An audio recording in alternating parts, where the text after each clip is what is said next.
Childhood, the bond of friendship. John was born in a small town where everyone knew each other. As a child, he was full of curiosity and energy. His best friend, Tommy, lived just 2 houses down the road. They met when they were 5 years old, and from that moment on, they were inseparable. Whether it was climbing trees, playing football in the muddy fields, or sharing secrets under the old oak tree, John and Tommy were the embodiment of childhood innocence and adventure. Their friendship was built on trust, laughter, and a shared love for exploring the world around them. They would often dream about their future, making plans to travel the world together or become famous explorers. As they grew older, their bond only deepened, and they became more like brothers than friends. Adolescence first love.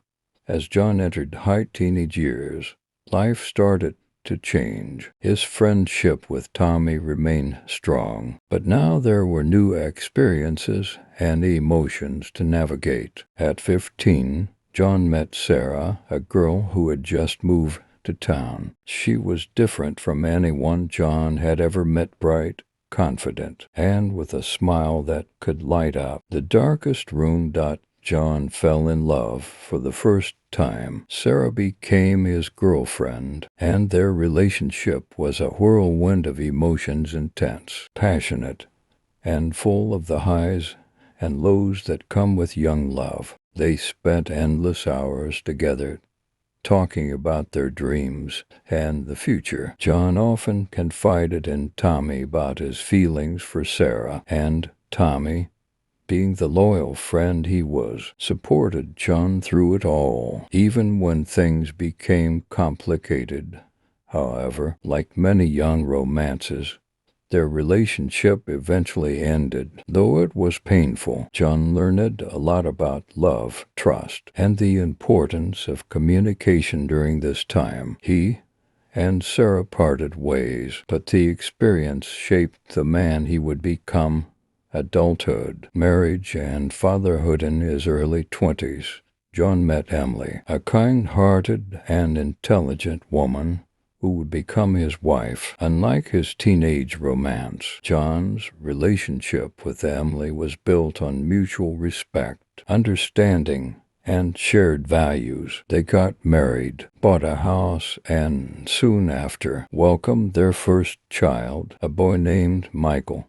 John took to fatherhood naturally. He was patient, loving, and determined to provide the best life possible for his family. He often thought about his own childhood and the lessons he learned from his parents and Tommy, striving to be the kind of father who would guide his son with love and wisdom. Over the years, John and Emily had 2 more children, a daughter and another son, and their family grew in love and happiness. Despite the responsibilities of work and family, John never lost touch with Tommy. Their childhood bond had transformed into a lifelong friendship, and they continued to support each other through the ups and downs of adult life. Later years, the joy of being a grandfather. As the years passed, John and Emily watched their children grow up, go to college, and start families of their own. When Michael had his first child, a boy named James, John experienced a new kind of love, the love of a grandfather.